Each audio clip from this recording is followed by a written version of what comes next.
harusnya guru memberi contoh yang baik teladan kepada muridnya, tapi ini malah ironisnya malah ini si murid diperlakukan yang tidak baik terhadap gurunya, malah kan melakukan maaf pelecehan seksual terhadap muridnya.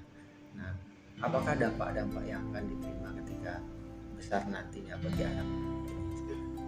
Kita melihat dari segi lingkungannya itu juga banyak mempengaruhi.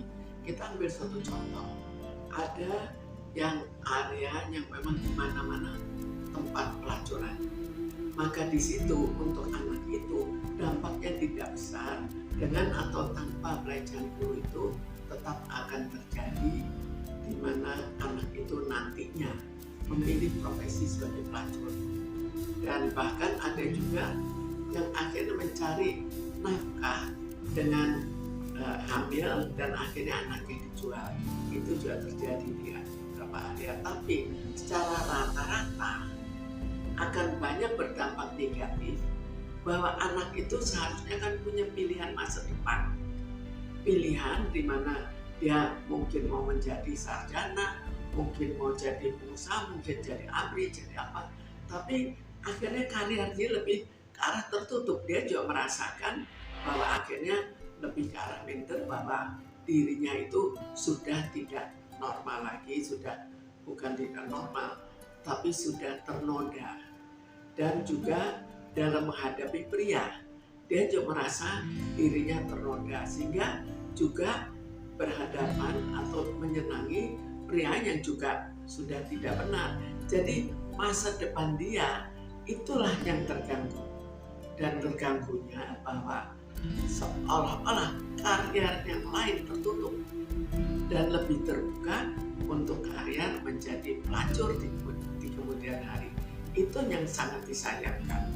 Jadi seharusnya guru itu yang sebagai orang dewasa, dia harus tahu diri dan juga harus diambil suatu tindakan supaya tidak berlarut-larut, tidak terus-menerus nanti guru yang lain juga mengikuti. Efek pertamanya itu apa sih ketika anak itu nantinya? Sekarang pertama anak itu jelas takut, itu pada awalnya. Sekarang tergantung pada guru itu memperlakukannya dengan kasar, memaksa, atau dengan sangat halus, atau barangkali dengan rayuan, di mana akhirnya anak itu menyenangi gurunya. Itu semua akan berdampak yang berbeda. Jika menyenangi, maka efek negatif dari tindak kekerasannya. Jika melakukan dengan kehalusan, dengan segala menunggu waktunya dia mana anak itu senang ke gurunya, maka efeknya tidak akan terlalu besar dibandingkan dengan guru yang cepat-cepat tetap mengikuti kemauan seksnya dan tidak menunggu waktu. Jadi itu akan sangat berbeda. Artinya tergantung si korban ini apa yang dilakukan si pelaku itu, prosesnya. Artinya dampaknya dan itu ikut menentukan. Jadi banyak yang ikut menentukan lingkungannya.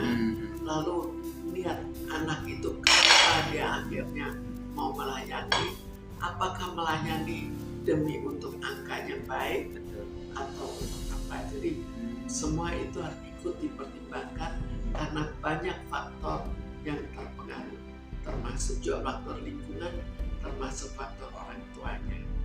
Ini cenderung lebih bisa ke situ ketimbang efek-efek yang lain.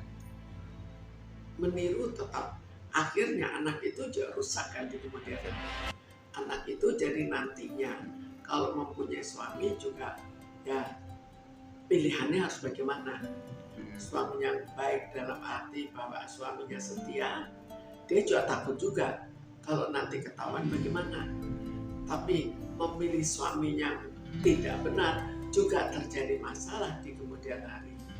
Jadi akhirnya terbentur pada banyak pilihan dan termasuk masalah kecenderungan untuk kegagalan di sekolah karena pemikirannya lebih ke arah seksual pada saat belum waktunya dia berpikir tentang hal seks itu. Bisakah si korban ini pada akhirnya rasa traumatik itu hilang atau akan ada dalam seumur hidup? Sekarang mereka jelas tidak mungkin hilang pengalaman yang mereka rasakan, perasaan yang terjadi pada mereka juga tidak hilang. Namun sekarang jalan keluar yang harus diambil, karena biasanya kita membayangkan bahwa karena dari kecil sudah dilatih untuk memikirkan masalah seks, maka pelajaran itu bukan jadi hal utama lagi. Maka dalam hal masa depan sudah cenderung untuk kurang memikirkan masa depan. Kemudian kita lihat lagi, jika dia memikirkan masalah cacat yang terjadi pada dirinya, maka juga cenderung untuk memilih di kemudian hari menjadi pelacur. Apalagi kita lihat pada saat sekarang untuk menjadi pelacur kan penghasilannya lebih tinggi, dan banyak anak yang berpikir ke arah berpikir pendek untuk jadi pelacur saja. Cukup mengerikan, Bun, ini. Sebetulnya sangat mengerikan, tapi harus bagaimana? Sekarang bagaimana kita mencegah, itu yang perlu sekali. Bagaimana guru itu tetap harus ditindak, tidak ada jalan lain supaya lebih sedikit guru yang mau melakukan pelecehan. Kalau ada sesuatu lebih mendeteksi bahwa adanya kecurigaan terhadap seorang guru, Si orang tua ini ke anak itu seperti apa biasanya, Bun? Adakah pola-pola atau anjuran-anjuran buat orang tua menghadapi anak yang kasusnya seperti itu? anjuran sebaiknya lebih mencegah, itu lebih baik daripada sudah terlanjur. Karena kalau sudah terlanjur belum tentu anak itu bisa melepaskan diri. Tapi kalau sebelum terjadi, maka orang tua perlu melakukan pendekatan supaya bagaimana mencegah seandainya ada pendekatan oleh guru. Dan mungkin saja anak itu prinsipnya harus mendapatkan nilai tinggi karena tekanan dari orang tua. Itu juga salah satu kemungkinan, sehingga apapun dilakukan demi untuk mendapatkan nilai